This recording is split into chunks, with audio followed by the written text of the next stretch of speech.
Welcome back, everybody, to Fun the Locker Room. Sean Regal, Liam Hawley, True Carstetter. We're bringing you everything from around the world of sports. We do our best to compact it all into one single Monday night. I think if we didn't have day jobs, we'd probably be doing this podcast for multiple hours a day, multiple days a week. But we do our best every Monday to fit it in. If you're watching this live on YouTube, you probably just got home from your day job, actually, too. So this is exactly what you need right before Monday Night Football. And if you're that person that loves this show, sit back in the reclining chair, grab a snack, grab a beer. Don't be afraid to. Get comfortable. I'm not wearing any pants. Don't be afraid to not wear any pants either, because we're about to have some fun in the locker room. So let's get started. We usually start our shows with a Monday Night Football pick segment, but today I think per Rankle, we're going to get this right out of the way. A topic, special topic, near and dear to my heart, one that I'm quite angry about. MLB Rookie of the Year awards drop today, NL and AL this afternoon. You're going to get a live reaction from all of us. I'm going to let one of these two recap. Both AL and NL were released today, so take the floor, please. We can start the NL. Pirates rookie pitcher Paul Skeens, very popular in the world. It won NL Rookie of the Year after a very strong performance, becoming, I believe, the first rookie to ever be the starting pitcher in an All-Star game, as well as consistently pitching out of his mind at times. Like, he was, at times this season, the best pitcher in baseball, I think, unarguably. And he beat out San Diego Padres center fielder Jackson Merrill for that Rookie of the Year nomination. I'm going to leave the floor to Chewy here to express his opinions on this matter, but it was definitely a close race. Both were worthy candidates in different years, might actually won it, but they both. Yeah, Michael, you put it well. Paul Skeens had a great year, great stats across the board, but he had a great partial season. You know, I think Jackson Merrill had a tremendous full season as the Padres starting center fielder. I don't have the stats in front of me, but he, you know, not even just amongst rookie standards, but amongst any player, you know, there was game-winning home runs and game-tying home runs in the 8th inning or 9th inning, just the definition of clutch. And, you know, hats off to Paul Skeens. Everyone in America loves his girlfriend. I'm sure that had a little bit to do with it. Clearly, I'm a little bitter and salty, but yeah, I was really expecting this to go the other way. So I don't know what you guys think about it. Liam? I think these awards come down to narratives, and I feel like Paul Skeens had the narrative this year. I think Rank summed it up pretty well. That's it? True. I mean, it was such a close race, and everybody loves their narratives and storylines. In the last outing that Skeens had, he shut the Yankees down. You know. I don't like the narrative that you're trying to craft through it, that Skeens was not a full year starter. He had 23 starts, which you multiply by 5. He pitches once every 5 days. It's 115 games, which is a lot of games. That's most of his season. Like, most rookie of the years, like, don't get called up in April. They get through April, get their service time, and then, like, that is a normal length of a rookie season in my mind. Starting the All-Star game is also something we can't underrate. As a rookie, that's probably only happened a handful of times in history. And he deserved it. Like, yeah, he was the best pitcher at the time. Yeah, which is no shade to Jackson Merrill. That's not what we're doing here. But Paul Skeens had a lot of things on his side going forward. Yeah, I got the stats in front of me now, and I do want to tip my hat. You know, no rookie pitcher in the live ball era made more starts or posted a lower ERA, and his 170 strikeouts set a new franchise rookie record. Like, yeah, I'm saying this on live. All right, bro. But let me finish, man. Come on. I don't know, man. You want to talk about narratives? It's not like he didn't have a narrative. The guy never played an outfield position in his life. He came up as a shortstop. He joins a team that had just lost Soto in left field and Grisham in center field, and, a team with no expectations. And he proved to be probably, if you're going to look at the entire season, a top 3 player on this team that went to the playoffs and, yada, yada, yada. Hit 5 game-tying or go-ahead home runs in the 9th inning or later, more than any player in the majors in 2024, and most by any rookie since at least 1961. And those key home runs came across, Edwin Diaz, Mason Miller, and Blake Treinen, who, those are great names in the sports when it comes to relievers. So, yeah, I mean, is this going to be one of those races where it's just 2 really good candidates? And Rank, thank you for saying that it could have gone either way if it was a different year. Sure. But, biasly, I was just looking for something else. I really thought I thought he had a lot of big moments too, especially with his 8th inning, 9th inning home runs, and I guess second, pretty good. Any other year, Truitt, he gets it. Any other year. Just, yeah. AL was it Luis Gil? Is that correct? Yeah. I just wanted to finish by saying we're going to be saying the same thing when MVP awards drop. So, yeah. I look forward to that. Yeah, that's actually a pretty good analogy, actually. Yeah.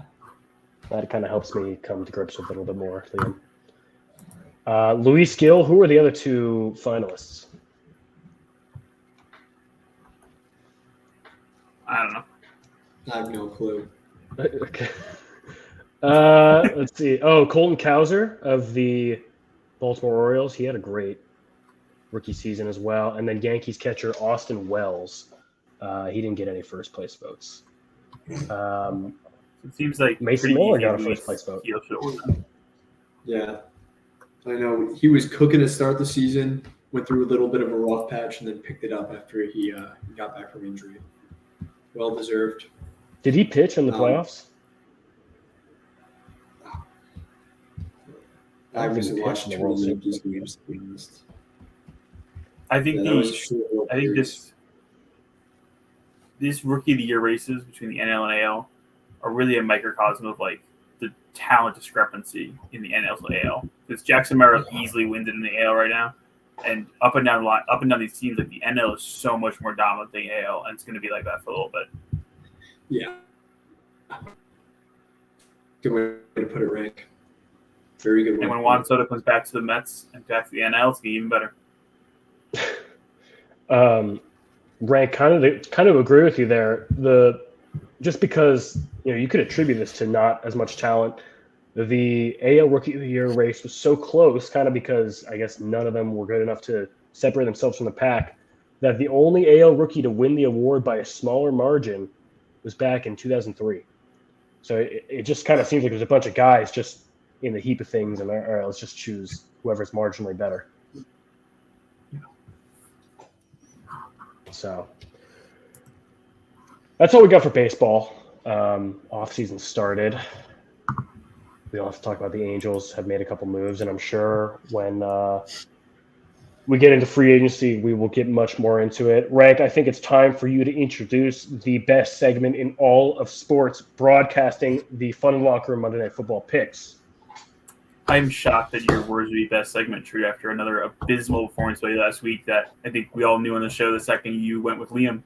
Truitt has fallen to 3-12 after another loss last week. Me and Liam were discussing before the show, but we think this is the worst record of any individual at any point in any time in the past 4 years you're doing the show. This is the 4th year. Is it you have anything to say? Is it close at least? Sorry, I don't know why my camera's not working. Is it at least close or no? No. Jeez. And if it's close, it's because like you're close to your breaking your record. Oh, great. Yeah. What am I at right now? 3-12. Oh my God. Jeez, dude, you'd have better odds flipping a coin. That's crazy. Yeah, no, I do. Liam a little prematurely announced his victory. I'm now 8-8, only 2.5 games behind Liam, was 10-5. I'm not worried, Greg. And that leads us into the big game tonight. I can start off with my pick. Texans at the Cowboys. Texans -7 at the Cowboys. There's no scenario in my mind where I could pick the Cowboys. Like I'm not picking Cooper Rush. I'm not picking Trey Lance if he ever gets in this game. The Texans are easily covering this win. So I am picking the Texans -7 on the road. Well, Rank, I wanted to be different. But I can't. I just there's no way in hell the Cowboys are even compete in this game. Not with Nico Collins back. Our missing man, Tank Dell, doesn't need to show up this game, so he probably won't. But Nico will step up in his place and take what's rightfully his. I'm also going to take the Texans to cover. Truitt, what do you got for us? I think I feel bad, Liam. I doomed us all last week, and now I don't know what to do. And what's the line again? I'm sorry. 7. Texans are -7. You know what could get you back in, Truitt? A double or nothing. Oh God. Cooper Rush just annihilate. Dude, I just don't see it happening. But I mean, in a way, I've already kind of lost, so I'm kind of playing with house money in a way, in a really weird way.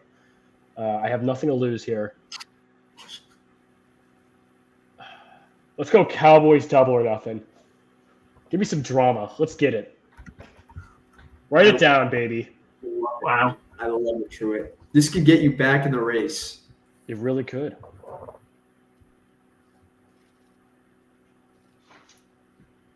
I mean, not really, but Not really. not really. If now that I'm looking at it, I mean, maybe. You never know.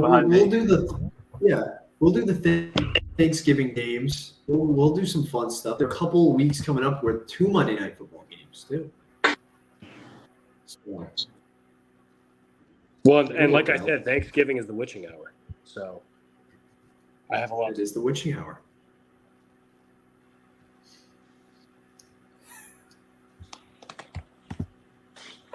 All right. We're excited for the game tonight. I think Truitt's praying for a miracle, which somehow maybe he'll get. But going to our next segment, how we've been doing it recently. Hot takes from last week. I'll start first. I think I've been on the Chargers bandwagon since we started this show 4 years ago. And my God, has it been a bumpy road. I feel like every season we've talked about how good the Chargers be going into the season. And every year they are like what the stat of Liam's talked to us about, the fact that like you're really good offensively, and somehow it just doesn't click. But this is the year the Chargers are good. Jim Harbaugh has made this team believe. They have a great defense. Their rushing game is great. Justin Herbert looks like a top 10 quarterback in the NFL. Like, this team is a legitimate contender. There's a chance they win the division at this point. They're 7-3. They're only 2 games back from the Chiefs. Like, this team can compete in the playoffs and could be looking at themselves in the AFC Championship game. Rank, I've been pretty hard on the Chargers, but after last night, like, I feel like something really changed, and I just love the Harbaugh-Herbert connection. You know, it's not going to show up in the stat sheet, but like Herbert has really had a rough up and down start to his career, and just to have a coach that you can see just truly empowers him and pushes him, I think it's just it really speaks volumes. They did have a little bit of a scare, but Rank, to your point, the Chargers of old, they would have lost that game last night. They would have blown that big lead, and they did it. They somehow did not. And with J.K. Dobbins, who was injury-plagued in Baltimore, it's good to see him get it going. The defense, that is the first time this season that defense has allowed more than 250 yards in a game. That says a lot. You know, you got Derwin James, you got Bosa. You just got a lot of guys. You know, it's finally coming together, Rank. I actually 100% support your take. I'm going to hop on the bandwagon as well. And True, you mentioned him, but J.K. Dobbins has put together an incredible year coming off of an injury. Dobby's been unbelievable. But we got to talk about the other side of the ball. What on earth is going on with Joe Burrow and the Bengals? He's had one of the best seasons he's had, and they can't get a victory. Just loss after loss after loss piling up. They're 4-7 now, and they're on the outside looking in. Do you guys think that they could turn it around and make playoffs? Yeah, I think that 7th seed in the AFC is weak. I think they can get there because they have the talents. Like somebody said Joe Burrow could be an MVP candidate. This team is 7-4 rather than 4-7, and I completely agree. Like he's putting up his best statistical season of his career this year, and they have the talent, the offensive firepower to win any game. Like they were in that game to the end last night. They just need to find a way to turn those close losses into a couple wins down the stretch, and maybe they got a chance to do something. Yeah, that was actually I last minute switched my take to the Bengals are just the definition of frustration, and you've seen it. The Bengals have had a lot of primetime games, and I think they have the worst record in one-score games, and it's just been very frustrating because they just find new ways to lose, and every game you kind of see somebody that thinks, you know what, this is a good team. T. Higgins, for example, last night after, not really showing up to the way we thought he did. What a hell of a game he had.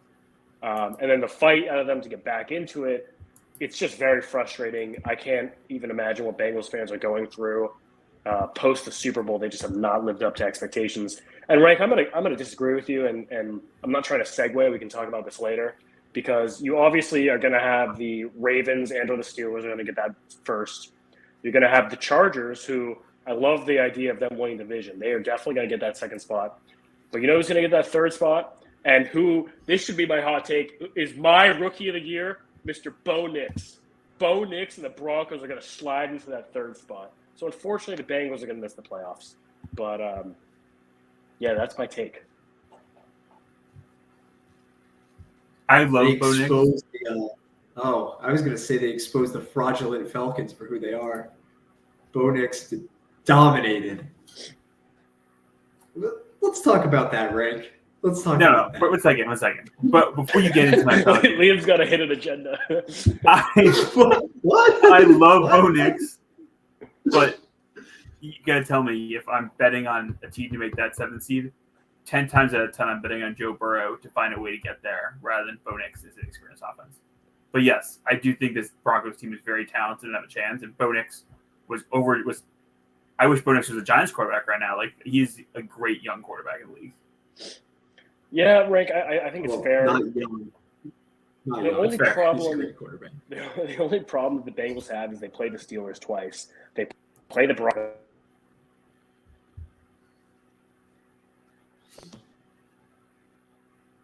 Some shams, actually, for our next NBA segment. They play the Broncos, which could be one of the games that decides who gets that.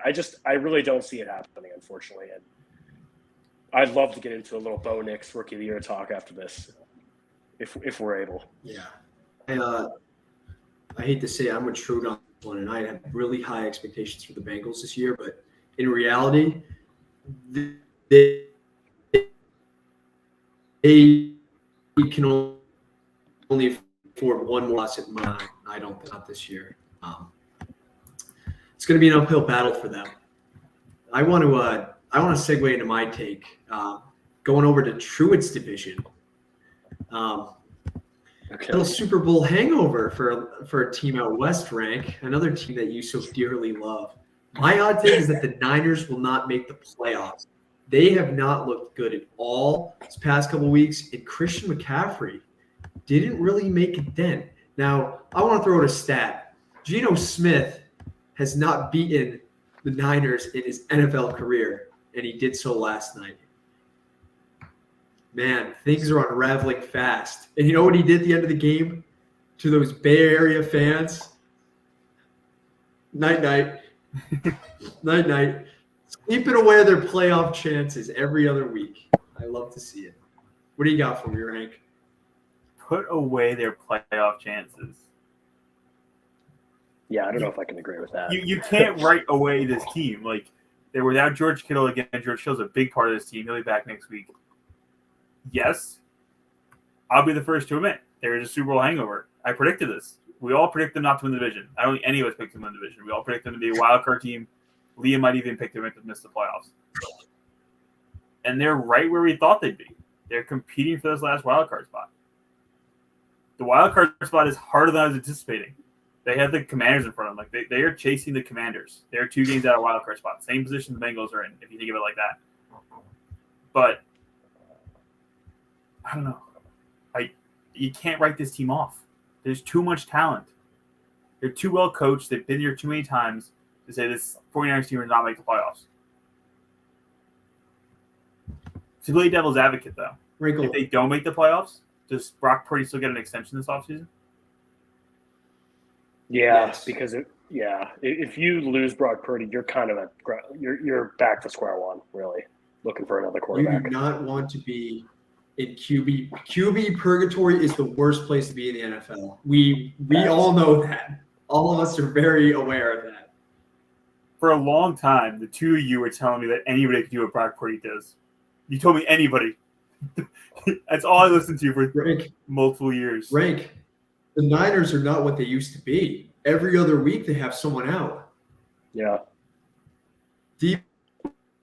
You never know if he's going to play. Ayuk's done for the season. McCaffrey's been a shell of himself, and they've been missing linemen and defensive players all season. They're not who they were. Nick Bosa, right? When Nick Bosa stepped off the field, that's when the Seahawks scored their touchdowns. That is correct. I'm They worried scored about two this team touchdowns right for after that. reasons. Yeah, I just think there's too much talent. Yeah. No, I totally want to piggyback off Liam's point right there. Like this, if McCaffrey hadn't been injured the whole year, and to Liam's point, he's not himself. Ayuk's out. Debo looks a little weird. Kittle's been in and out of the lineup. I don't think he did not play on Sunday. I think if this team is fully healthy, like we've seen in the past, then you can bring in someone like a Jimmy G, and they can go to a Super Bowl like they did with Jimmy G. But I think, you know what, and I'll admit Brock Purdy is a good quarterback. He is a good quarterback, and they have won games this year because of Brock Purdy, and I want to throw up from saying that. I don't think you lose Brock Purdy. Even if they miss the playoffs, he's a young guy. You reload, you get healthy. Kind of like how the Rams, they had it was last year or the year before when they were super injured. They didn't think about blowing up ship or letting free agents go. You hold pat and you just hope that you get back to the playoffs next year. Rick, I'll give you this. Purdy has proven more this year than any other year that he can be a quarterback. Yes. Liam, something's got to be different this year because I feel like for once you and me are agreeing on things. We've come around at both of our extremes to meet somewhere in the middle here. Look, I will forever hate on the Niners, the Falcons, and the Vikings, but they do have some good players. Well, Purdy's good. Purdy's a good quarterback. I'll tell you. Ray, you think this team can make the playoffs though? Think the Niners will sneak in? I do. I think they do. They're too talented. So they have some tough games coming. Last week we re-predicted the NFC East. I think we can re-predict the NFC West because Rams, Seahawks, Niners are all 5-5, and the Cardinals are 6-4. Cardinals had a bye this week. I mean, let's just say they're all, at the same position because they pretty much are. Any re-predictions we got going on here? Right. This is your time to choose the Niners if you want. No, I won't. Me and Liam are lockstep on this one, and the Cardinals are winning this division. They are winning this division. I'll pick the 49ers get the 7th seed, but this is a Cardinals division to win. Wow. I might have to go in and look at it's going to come down to who they play. Honestly, this far into the season. This was going to be my next point. The Niners still have the Packers, Bills, Rams, Lions, and Cards on their schedule.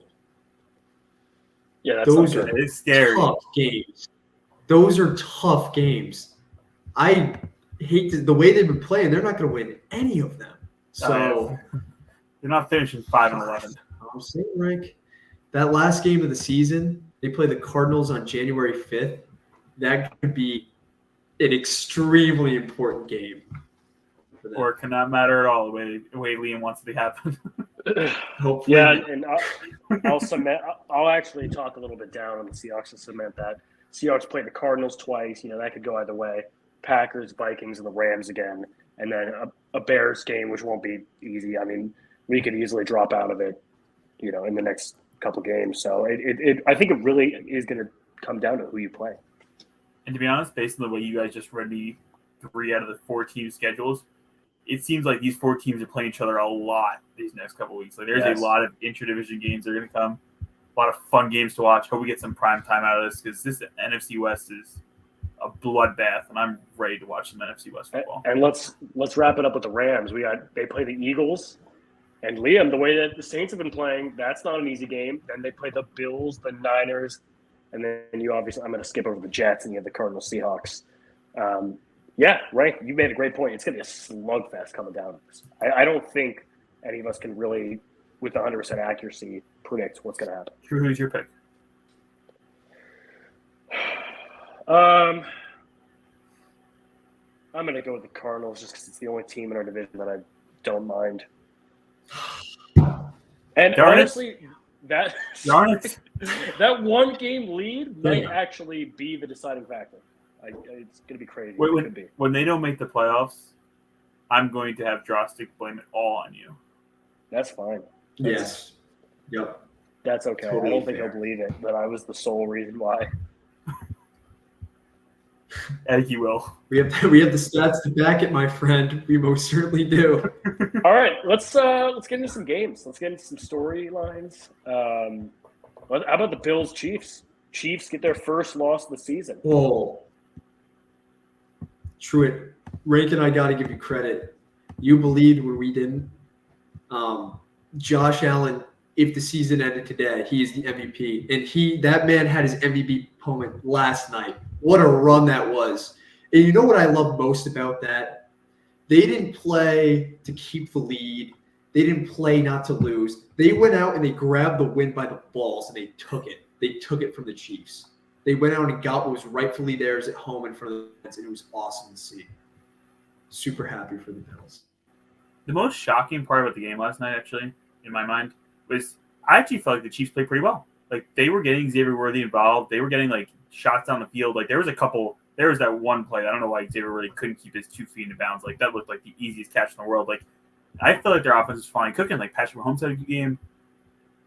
But it was just the opposite of how this entire season's gone. Like, every game, like, it seems like they find a way to win. This seems like they find a way to lose. And they had some tough penalty calls in the last drive. The Chiefs were trying to, like, answer, like, that if you're a refs always root for the Chiefs kind of place, then I don't know how you explain those. But it was definitely – we knew this was coming. I think we all knew the Chiefs were going to lose eventually. Like, this team was not say too bad, but, like, yeah, they weren't 9-0 material. But this is good. Shout out to the Bills. Like, they've been chasing this monkey off their back for a while now. Like, they needed to finally get a win. Monkey. I want to say shout out to the 1972 Dolphins. Your record remains clean, my friends. And Liam, thank you for the flowers about my Josh Allen faith. And I just want to point to that one moment where I forgot what they were up, but it was, do you take the field goal or you take the touchdown? One of those classic 4th downs with 2 minutes left. And what did they call? I don't even know what they call, but what they did is Josh Allen took his big fat dong and put it on the table, and he rushed in for a touchdown like a freaking tight end would. Looked beautiful, man. Yeah. And that's one of those moments. The Chiefs have been a thorn in their damn sides for so many years now, and you need those moments. And Josh Allen said, I'm tired of this shit. We need this win. I love how he played it off in the press conference. It's just another Week 11 game. It was not just another Week 11 game. And I do want to say, Josh Allen is doing what Mahomes did last year, and you're going to disagree with me a little bit, but you take any of those receivers on the Bills and put them on another team, more often than not, they are not a wide receiver one. I don't think they really have a wide receiver one. Amari Cooper has kind of been a little lackluster since getting there. And God damn it, dude, Josh Allen, if he doesn't win his MVP, going to have a big problem here. Yeah, this is his to win. I agree with the comparison. There's a good comparison there, True. He's doing what Patty Holmes has done in the past. I thought you were going to point out that Valdez-Scantling is by far so much worse than Khalil. So I thought you were going to be like, okay, it's not that bad of a receiving core. I don't know. Maybe Derek Carr's making MVS look good too, so maybe it's better. Maybe he just needed an elite QB to unlock him. That's what I'm thinking. Okay. Nah, all right. I want to hit on one game, and then I have an important question to ask you guys. We got to talk about an interdivisional game. Ravens versus the Pittsburgh Steelers. Now, you guys know my love of special teams. And let me tell you, Chris motherfucking Boswell had, dare I say, the game of the year. 6 for 6, all the points in the win. Unbelievable, man. Unbelievable. What a crazy game this was. And Russ, he's been cooking, and he's been cooking some fine food in Pittsburgh. Truett, I know it was your take before. You think the Ravens don't have a shot at this division anymore? Give it to me. It's tough. Like, you need to win these divisional games, and I don't really want to point out anything in the Ravens, that caused this. I mean, you can look at Zay Flowers writes the numbers. You just need to convert. And the Steelers team is legit, and Chris Boswell's a good kicker. He's been there since the Ben Roethlisberger days. And you know what? If we're going to point out one thing, and Liam, special teams, and the importance of special teams, I think Justin Tucker needs to retire, man. It is an unbelievably rare and bizarre season that he's having this year, and it's costing them points. And when you're down 2 and you lose by 2, could have used the field goal that he missed. Yeah. Or the other one. or the other one. This Steelers defense, though, is like legit. Like, we've said it for the past couple of years that this defense wins them games. Like, TJ Watt and this defense deserves all the flowers in the world. Like, it is impressive what they go in and do game in and game out. And I also shout out Mike Tomlin, because I think this is my biggest criticism of Dan Campbell at times. Mike Tomlin takes the points. And at some points, you got to know your team, and you have to take the points in the situation. Know that you trust your defense to get the stops. That you just need to get as many points as you possibly can somehow, and trust your defense to do the rest. And that's what they went out and did. And it's a recipe for success, and it seems like this Steelers team has the Ravens number this year. Right, that's a great point, because some of those, let's say 3 of those field goals, they go for it and they only get 1, you lose that game. Yeah. Sorry, they go for a 4th and they don't get it. Yeah. And it's also knowing your team. Like, Dan Campbell, obviously, his offense is a little more powerful than this Pittsburgh Steelers offense. Sure. Yeah. But it's credit to Mike Tomlin for knowing his team and coaching with it is what his team's capabilities are. I have a very sad stat I would like to share. You guys might have seen it. Justin Tucker was officially dethroned as the most accurate kicker in NFL history with a minimum 100 attempts. It now belongs to the Carolina Panthers' Eddie Pinheiro. He dropped to 89.3%. Eddie has 89.4%. The volumes are much different, but minimum 100 attempts. That's sad, man. I think that's encapsulated a lot of the Ravens' woes this year. They started off the season 0-2 with 2 games they very much could and should have won. I know I still think about that Isaiah catch. And then they lose to the Browns when Rashad Bateman, the ball hit him in the numbers 3 times. That was unacceptable. And then again, the Steelers, Justin Tucker missing kicks. They don't have the magic this year.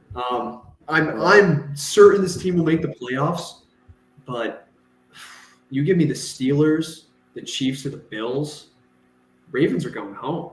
I hate to say it. It's weird for such a mature team that's well built and a mature organization and coaching staff. You have these kicking issues. Derrick Henry, maybe I'm wrong in the statement. I think he fumbled the first play of the first drive for the Ravens. He did. Game. 3 years first time. Yeah. And those are veteran players and uncharacteristic mistakes that are just turning some of these. Who knows what their record would be? It's amazing they're still 7-4. They could be 9-2 and winning the division easily.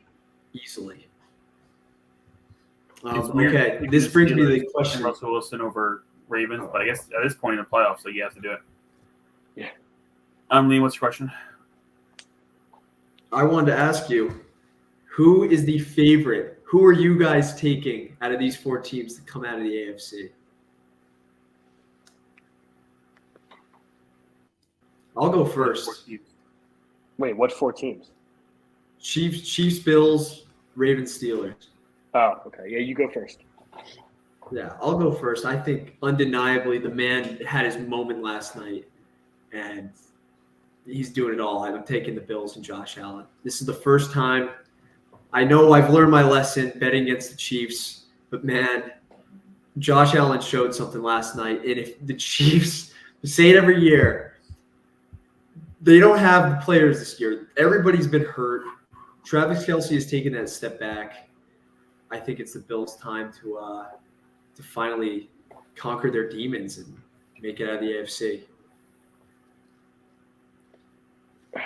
I'm going to double down on that, go Josh Allen and the Bills. I think this is the year.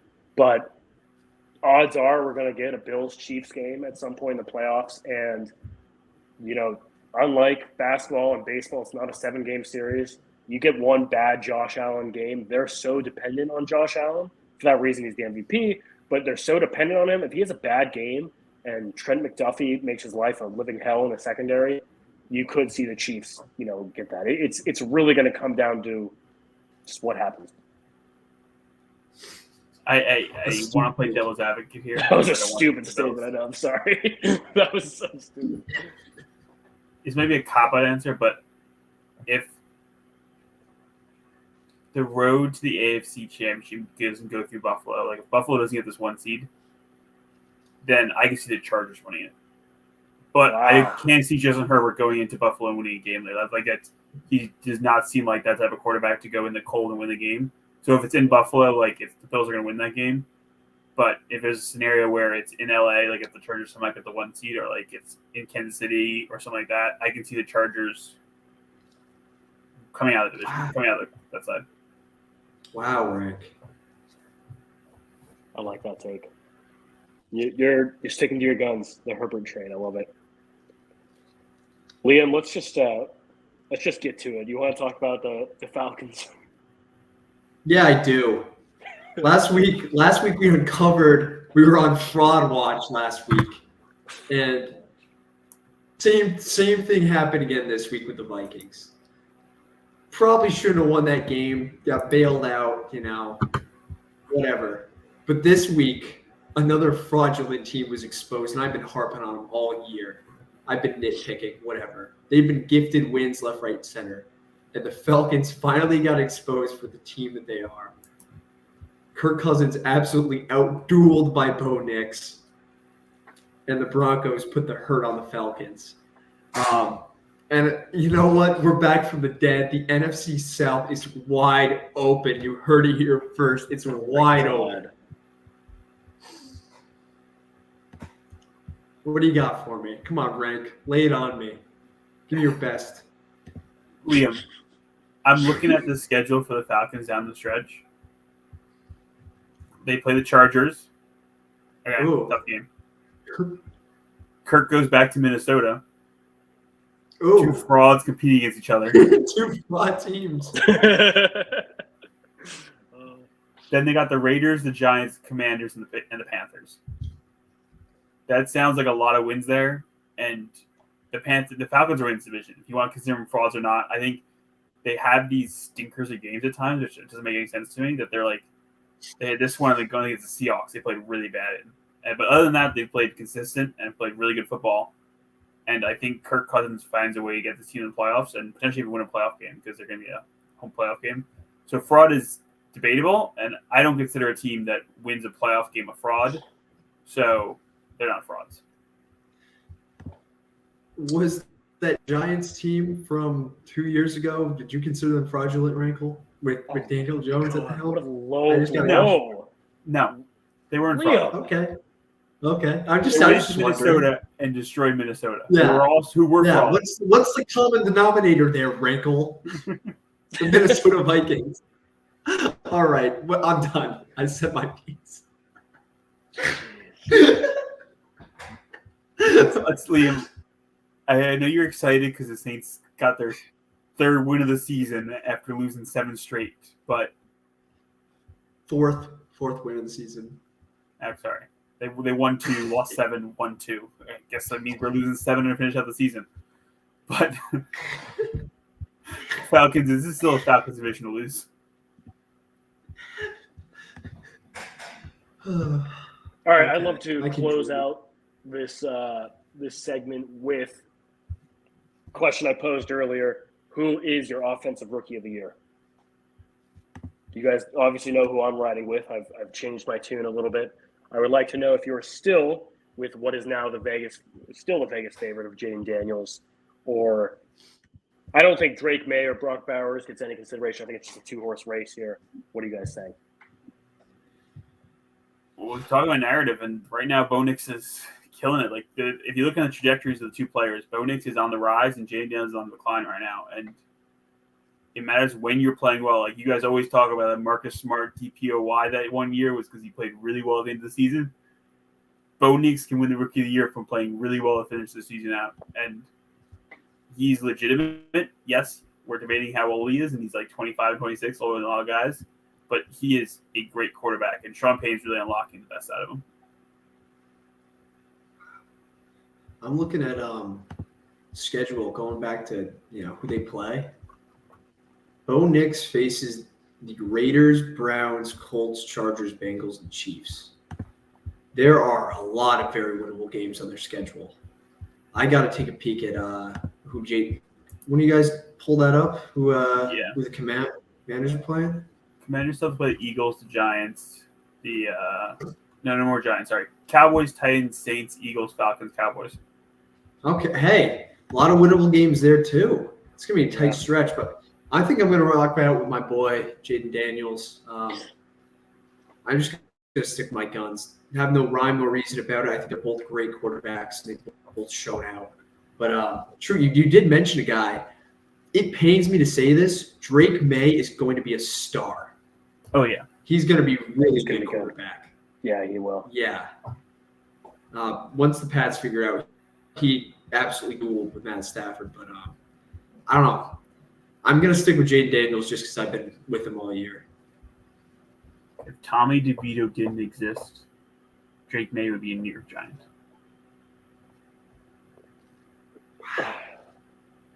Oh, rank. That's so sad. Well, or Jaden Daniels would be a Giant. One of the two of them. Yeah. Have some faith in your QB this year. What are you saying, man? Bo Nix leads all rookies in touchdowns, and it's actually kind of by a large margin. I think it's like 4 or 5 or 6 touchdowns over Jaden Daniels.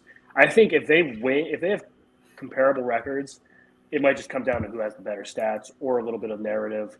I think both teams are playing some porous defenses. So Bo Nix jumped Drake May in the Vegas odds after that performance this week. It's still heavy favorite Jaden Daniels. We'll see what happens. It might come down to these last couple weeks. Anything else in the world of the National Football League before we get into another sport? Yeah. I got one thing I want to talk about.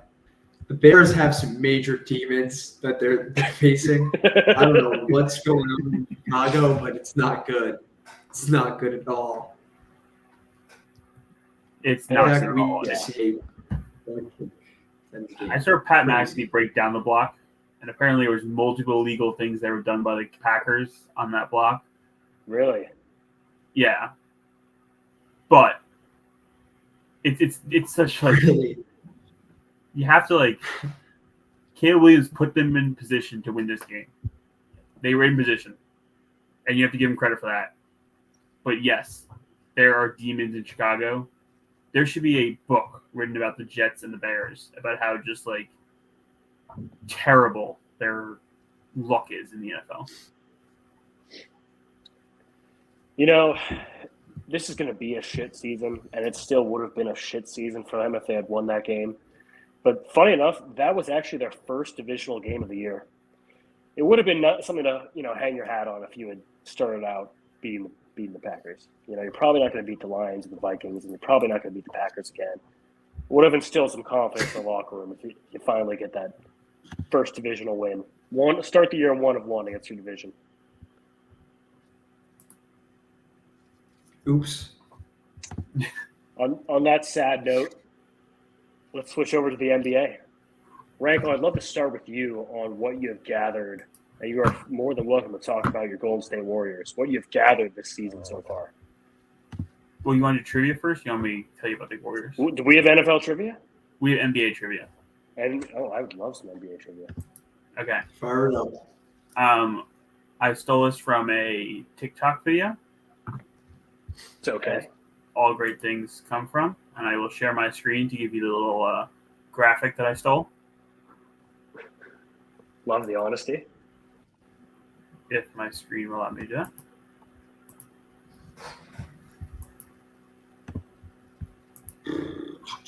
Cool. Can you see my screen? No. Oh, Yes. yes. Okay. Oh. Since 19, you guys have 2 lives combined. So you get 2 wrong, you're done. Oh no. Actually, I'll give you 3. 3 hearts, 3 lives. How I many called of that these second can live, you get? Liam. You go back and forth. So Liam, I don't understand start the us off. year. So like what is the 2029? Like I don't understand that. So in 2029, as of right now, who's got the highest paid NBA salary for that year? Tatum. Oh, like it's gonna keep increasing. Yes. Okay. So Liam got the first one right. Tatum in 2029. True. Oh, Now you God. pick a square. I don't player. think Braun's contract is that long. So I think Uh, Braun in 2017 for the Cavs had to be, right? One second. Who else? True's going. Oh, I'm just letting him think. Yeah. all right, you know what?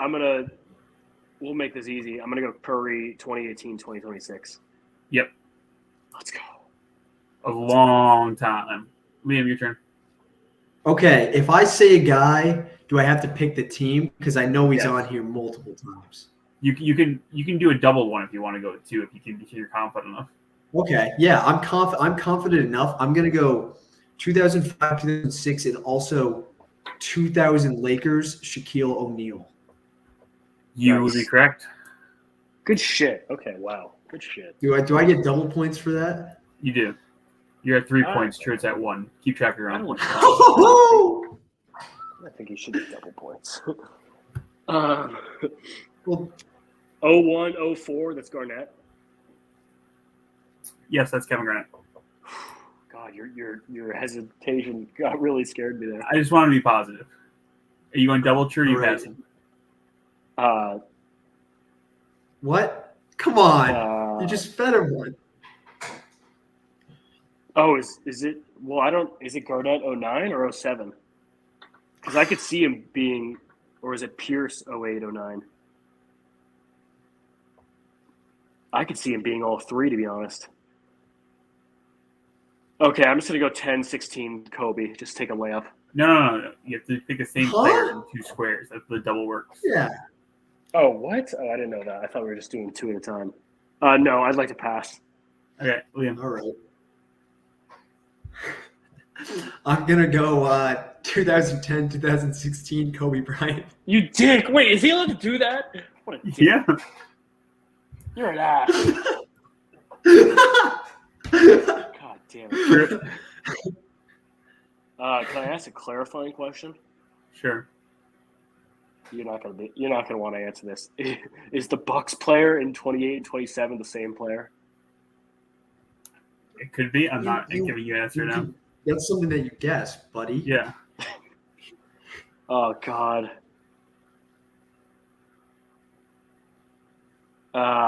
Let's go 27. It's gonna be Giannis. 2027. That would be incorrect. No. God.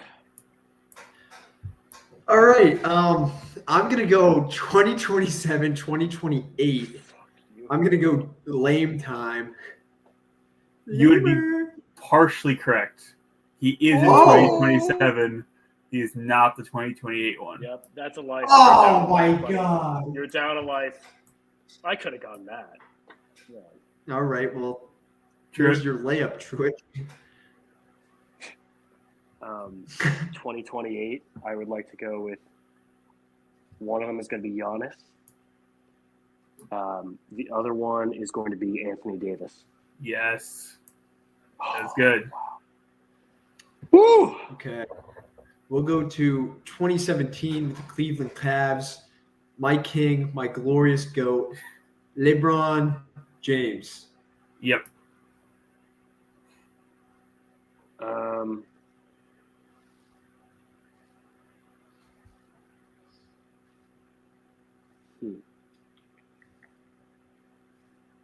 I have a feeling like the Bulls would be like Pippen. Like I don't know if it would be Jordan, to be honest.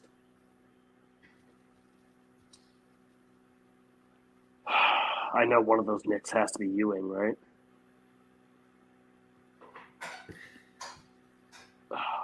Give me 99 Ewing. That is correct. Okay. Woo! I'm gonna get greedy here. I'm gonna get real greedy. Okay. I'm gonna go 2007, also 2008, 2009, the big ticket Kevin Garnett. Yes. Yes. You did what Truitt couldn't do. I didn't have the balls to do it, man. I'm sorry. I think I got a sizable lead. I hate to say it, I really do, but I have not been keeping track of my points. Do I get 2 points for 2028, or is that just 1 point? You get 2 points that one. Let's just say I have 4. How about that? I think I probably have 4. I got that one. You have 4 or 5. Yeah, give me 5. I get 5. Wayne, where are you at? huh? We'll count them up at the end. How about that? What on earth is going on here? 93, 94. Can I get David Robinson? Yep. Yes. I get 6.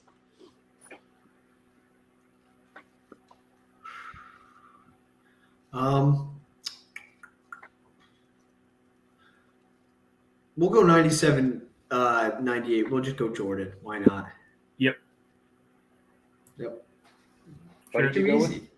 Which Jordan one did you get? 97. Jordan? Yeah. Man, don't overthink that one. Yeah, I got it.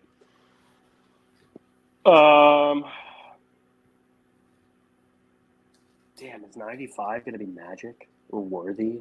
I don't know. I just feel like the timing of the contracts, like maybe if you paid Worthy later, it would be higher.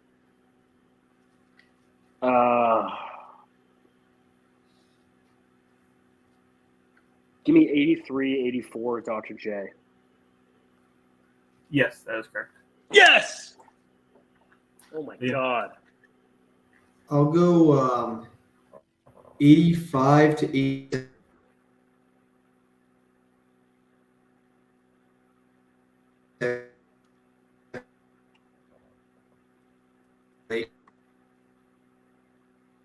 You cut out for me there.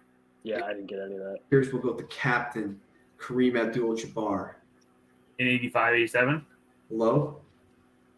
85, 87 Cream, you said? Hello? Hello? Hello? Yes. You'd be incorrect. Wow. Oh! Drew, you want to finish that name up since Liam's got his 2 strikes? Yeah, got 2 strikes. So you just guessed the captain for 85, 87? Yep. Mm-hmm.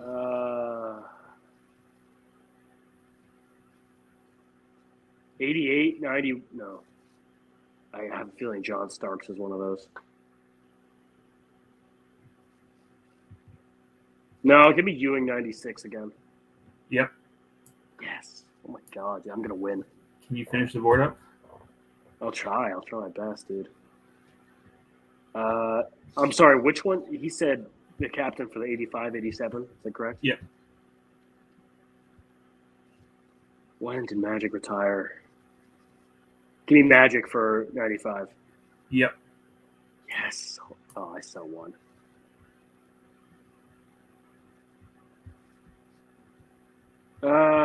Give me Magic for 85, 87. Yep. Who was on the Celtics in 92? We'll come back to that one. 88, 91. Give me Starks. Was it Ewing? Ewing and then Bird 92. Oh! I tried to get too creative. 2 layups. Botched it. So I think. All right, buddy. I'm pretty sure I won, buddy. Liam, how many points you got? We'll count them out. What we got? I had 29. I had 28. I got 2 and 7. 28. Liam got 27. Yep. I got 18, 16, so that's 3. Yep. You got the king. I got 2017. So we're I tied got 3-3 of the Kobe. first row. Yeah. And Liam I got got the- Kobe, and I got the whole row besides the Timberwolves at the end. Yep. That'd be correct. And then I got Shaq for 2000. 8-4. and MJ.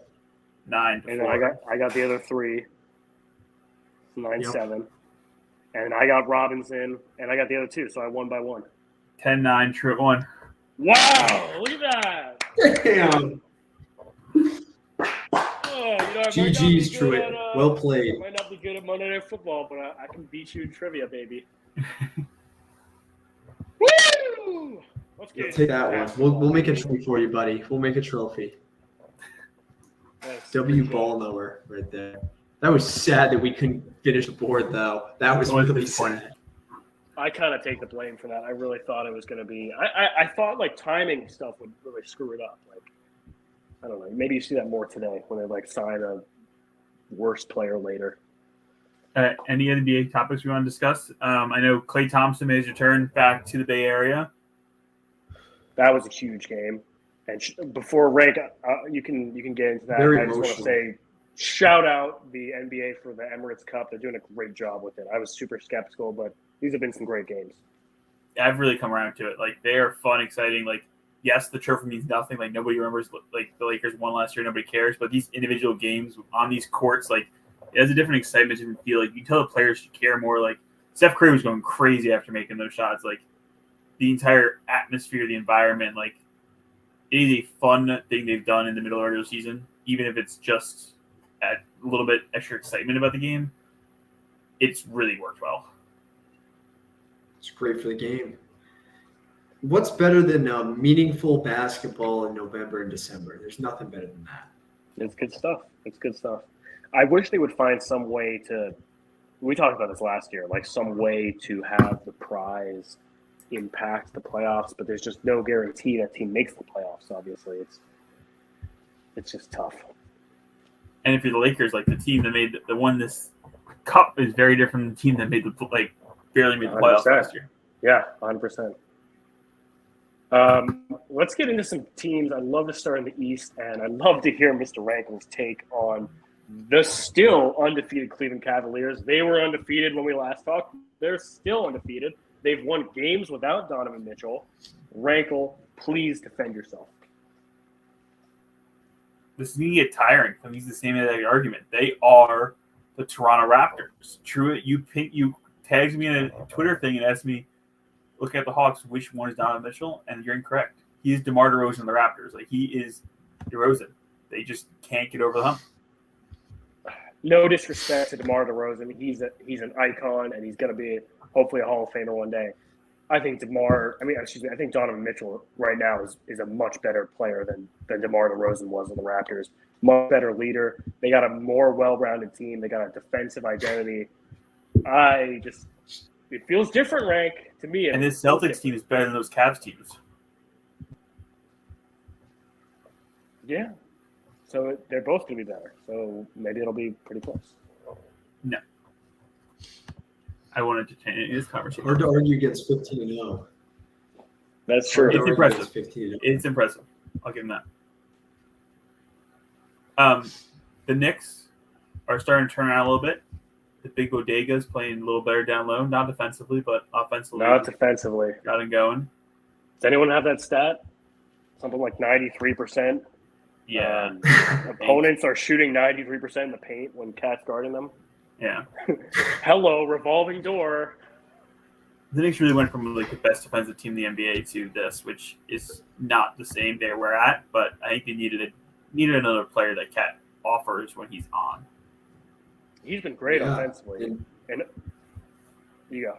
I was going to say, shout out to Julius Randle hitting game winners in Minnesota. Yeah, and I don't want to get us too off because I'd love to get into the Knicks a little bit more, but the T-Wolves haven't been as good defensively as they were last year too. So it's not like Randall and Cat are, switching them up is great. Neither of them are great defensive players, but there's a lot to be said about a system. So, and I think like the Knicks have started, like Brunson made that game-winning shot the other day. Bridges got the block. Like I feel like they're starting to. Yes, a lot of these guys play in college together, but getting the acclimated to like Thibodeau system, things like that. I think they're starting to mesh, which is good for a team that really has a talent and the star power to do something in the Eastern Conference.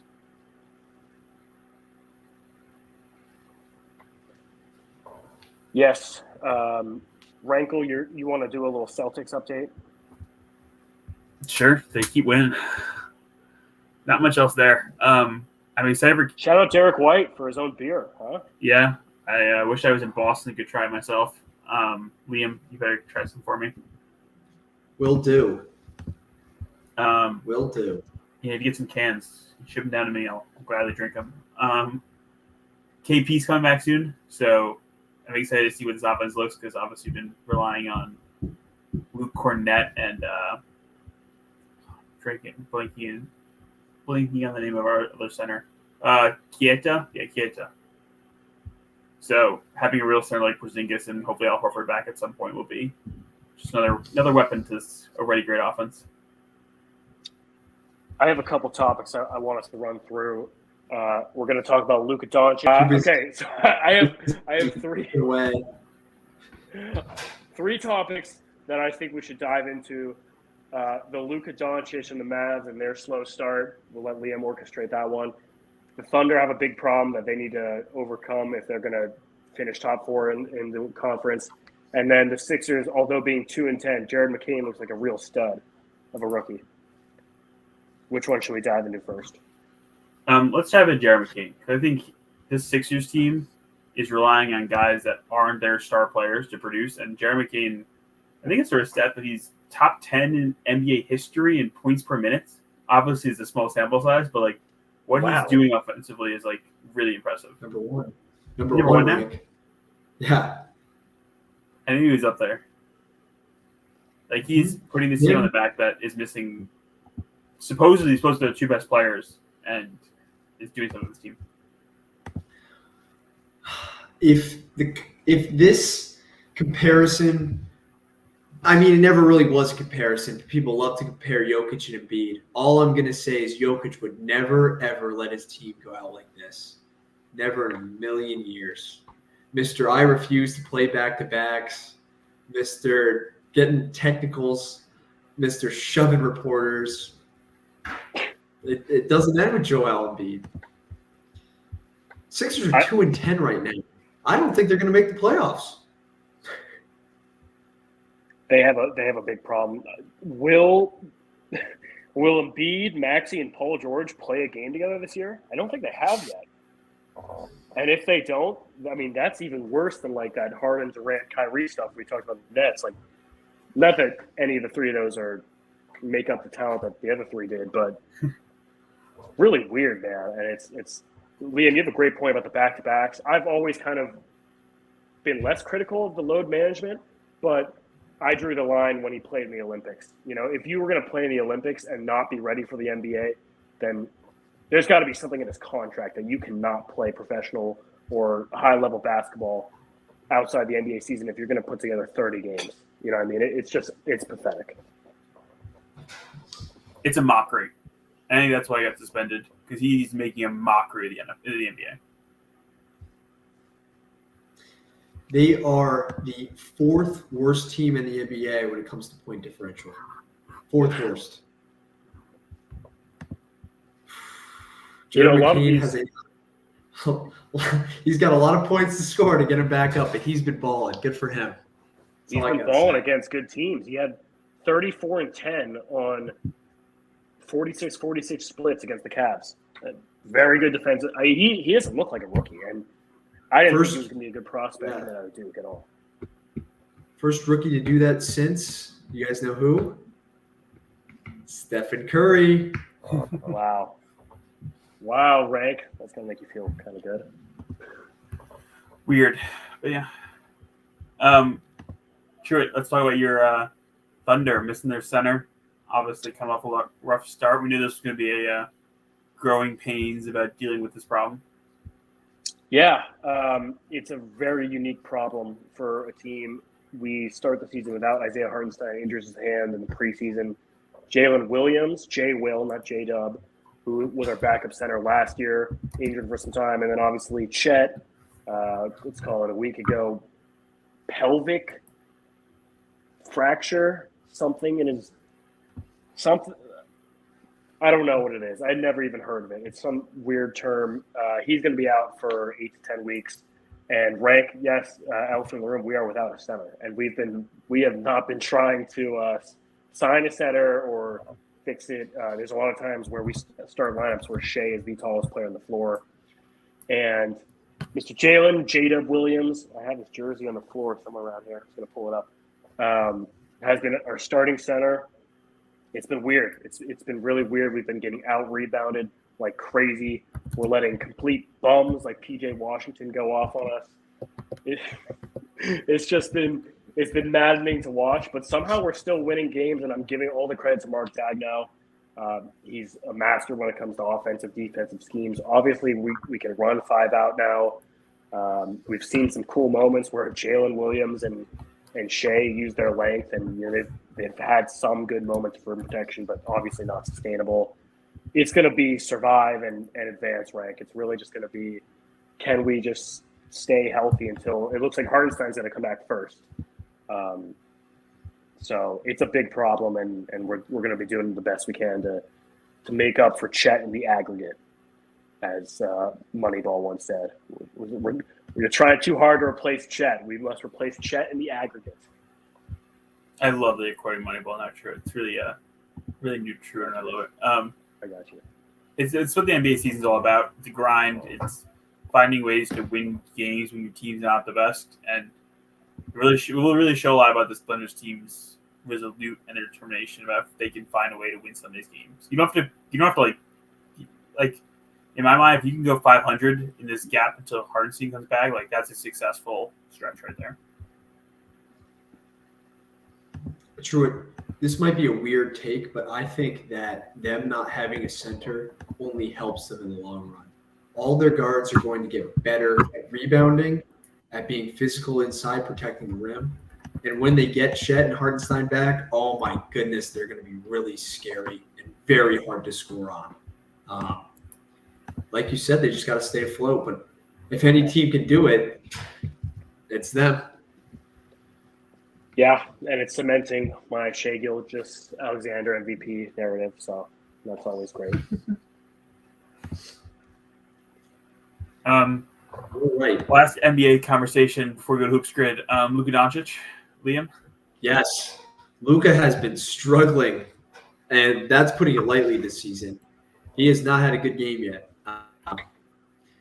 And it didn't help that when he sat out against Thunder, they picked up a much-needed win. To a lot of people's surprise, I want to give a big shout-out to PJ Washington, proud owner of the Oklahoma City Thunder. Dropped a season-high in points, career-high in free throws, a career-high in rebounds, and shot 3 of 4 from 3. 2 blocks and 2 steals as well on that. So shout-out to him. He's been injured. It's good to see that. But Luka, he's been really slow this year, both on offense and defense. And I don't know if you guys saw it. We actually went on a historic losing streak. Only 3 teams have ever lost 4 games in a row by 3 or less points in NBA history. And the Mavericks were the most recent team to do that. Now, I'm not worried at all. Last year, we won every clutch game. This year, things just haven't gone our way. I think this team is going to be fine. But Luka's got to get on a treadmill and get a little quicker because it's not looking good. What's the problem there? Like, I feel like every year we discuss this, and like, yeah, he said he puts a couple pounds on for the NBA playoffs, like body guys more and things like that. But like, ultimately, I think we found that it's been a negative for him when it comes to his career, and it is just like lack of caring, lack of like, is it a Jokic situation almost of like they don't care about it enough, like. Why can't he get in shape? I would say it's the opposite of Jokic. Jokic always has 100% effort when he's on the court, and same can watch almost every single game this season, and he just is not trying on defense. That's it. That's tough. It's not a good look for a star player in the NBA.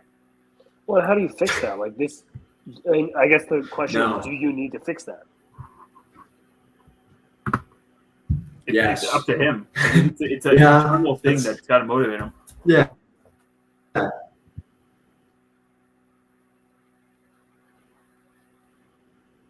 You would think Rankle hit it on the head.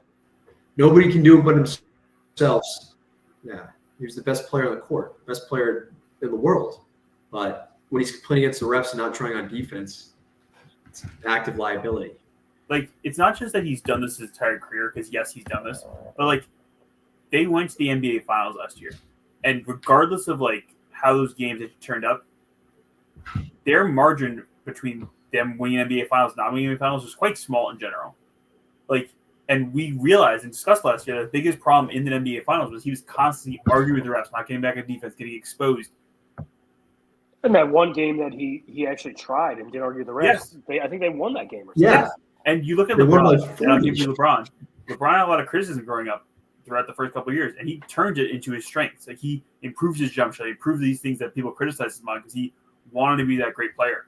I just don't see that drive when it comes to Luka Doncic, and it's sad because like he's got the national gift, but he just won't put it together. Listen, I mean, still a young guy.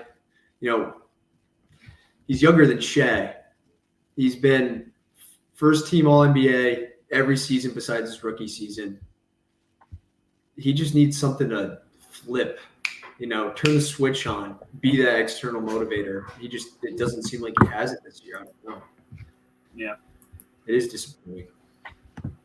I want to give a big shout out to Kyrie, though. He's been balling. He's been balling this season. How's the landlord doing? Collecting his rent? Yes, sir. I don't know if you guys saw that dunk he had against the Spurs. Lowered the shoulder, little. You guys remember that dunk over Zubac where he just lowered his shoulder and dunked all over him? Playoffs. Beautiful. Same thing. Beautiful bully basketball. Beautiful. Exactly. That's what he is, a bully. Ankle bully. Yeah, let's get into the Hoops Grid. I can't pull it up. I'm going to need someone else to do it. Rank, would you mind pulling her up for us today? Yeah. Little update for the audience. My Cowboys are down 14-0. So gonna take a Cooper Rush miracle. Apparently, the Cowboys tried to convert a fake punt on fourth down and were unsuccessful. And Joe Mixon broke free for a 45 to Mixie with 2 touchdowns. Yep. 1 second. Disappointing. You know, whoever's been watching the show, I really hope you've been taking notes and realizing just to fade me in every Vegas. If you do, please send us receipts. I'd love to see some of these just so I can cry myself to sleep. Okay.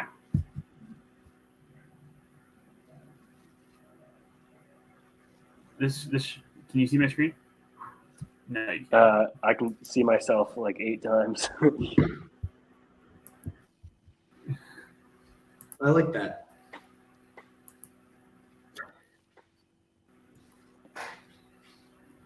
How about now? Give it a second. Perfect. There we go. Oh, baby. What do we got here? We need a random Mavs guy from the 90s. Let's go 90s Popeye Jones. Oh, my God. Please have the good photo of him. I don't know. There he is. Bro. Hoops Grid's got to fix their shit, baby. Oh.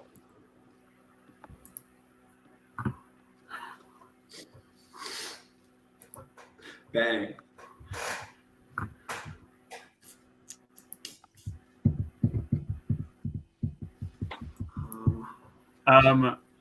Pistons, Mavs, Hubert Davis. Nice. Who? Okay. Damn. All right, we're cooking with this one. Ooh, Spurs, Mavs. We could get a good one for this. Spurs. Did Vernon Maxwell play for the Spurs?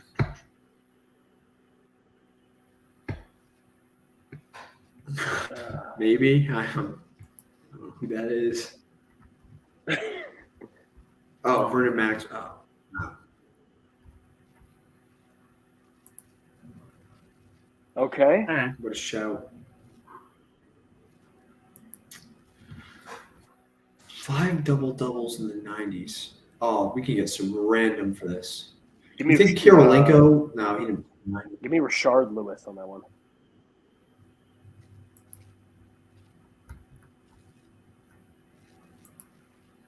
There we go. Nice. Oh, 80s and 90s.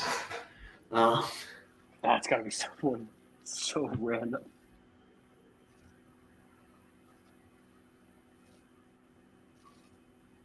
We can think of some bomb, right? Pistons 5 double-doubles. Can we go like Corey Joseph? I like that. We could have did hit for Spurs or Pistons.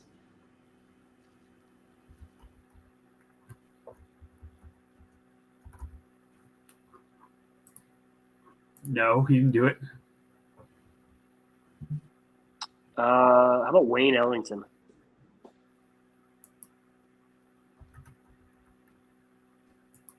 Yeah, there's just no way. Bill Cartwright. You love Bill Cartwright. Didn't you have him last time? Or was that was Lambeer? You love your 90s obscure big men. Oh, Lambeer could go here, but that's probably too obvious.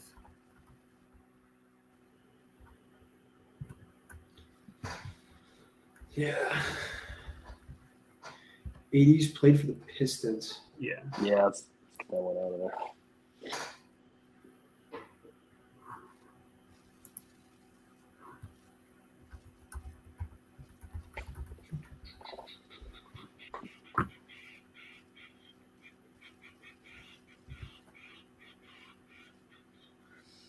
Can we go Pistons, double-doubles, maybe Reggie Jackson? Yuck. That could work. Yuck. Yo, chill. There we go. Damn. Best one so far. Come on now. Oh, Rashard Lewis, but I know you don't like him. It's better than Terrence Mann. True that. How about Zach Collins, Spurs, 5 double-doubles? I was gonna say, never mind. That's a good one. Vinny Dell, Say Vinny it. Dell. Who? Well, put in Vinny. What's his last name, Liam? I think it was Negro. No. Nope, didn't get it. What about Vinny Johnson? He do it too? No. Oh, Nice. Vinny action. I was just thinking about the wrong Vinny. My bad. Yeah, that's okay. Just don't make that mistake again. Bro? Bad Boy Pistons era. Like, who are you thinking? Is there a Or you could shoot. bum on that team? I don't know. Damn. There we go. Rankle out of the rack. No right, Rankle. Spurs in the 80s. Hashtag rankle those balls. What? Like,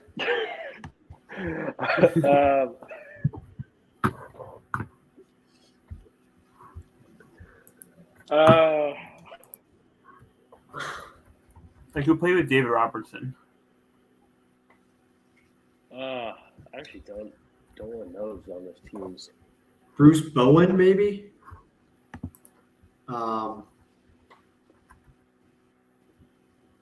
No, he's 90s.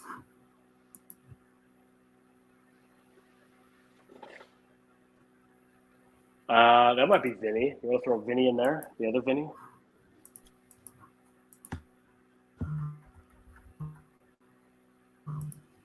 Yes. Oh, you know what? That's still a really good ball. 95.37%. Good stuff. Kind of got on your backpack there, Rankle. Kind of carried us a little bit. Yeah. All right, Lee, you got birthdays? I would Work. love to hear some goddamn good birthdays. Yes, I do. We have some actual good ones today, boys. Starting off in baseball, We got Logan Webb. Nice. Happy birthday to you.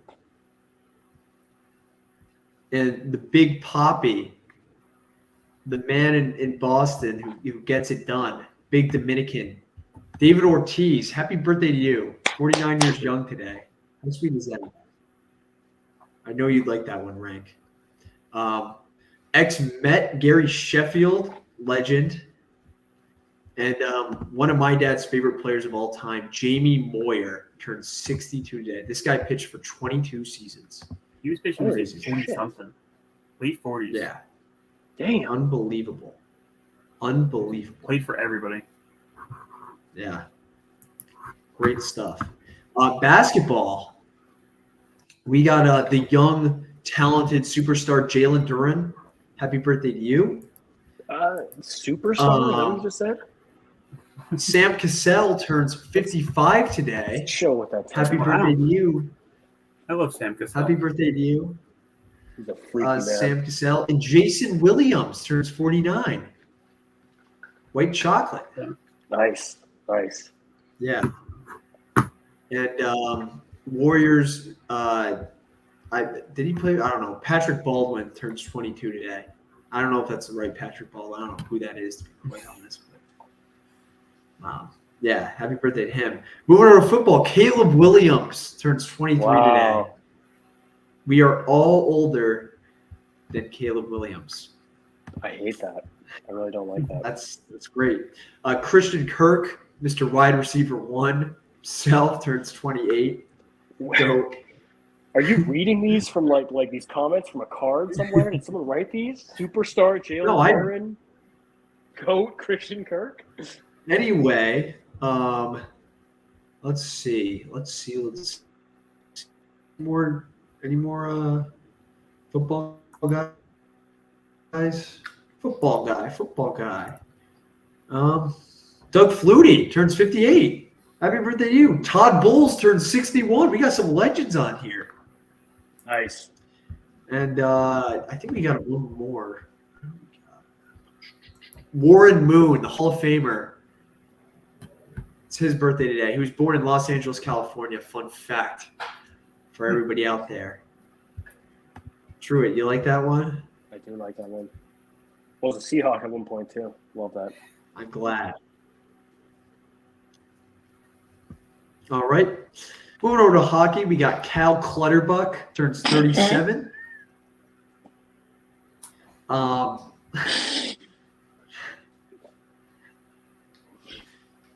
Dick Continent turns 99. Happy birthday to you. 99 for the big dick. That's awesome, man. That's so sweet. That's what we love to see. Yeah. Oh. I don't know what your problem is. Moving over no soccer. No problem. Big shout out to Gibby. Jordan Gibbons turns 31 today. Gibby. Big shout out to you, Gibby. Ooh, Gibby. Ooh. Bernard Luckbaxer turns 27. Happy birthday to you, Bernard. And Bernie Gersdorf turns 78. Happy birthday to Big Bernie. We love you, Big Bernie. No lacrosse birthdays today. That's all we got. Happy birthday to that. Shout out to Big turning 99. I love that, man. Big as a continent. Mm-hmm. Oh, wow, that was a great birthday segment. What a way to end the show. I just want to say the Cowboys have scored, so we got a game on our hands. Tune in next Monday to see Truett finally get his double or nothing. You're going to miss it all if you don't see it right here. YouTube live Mondays. Fun in the Locker Room. We'll see you next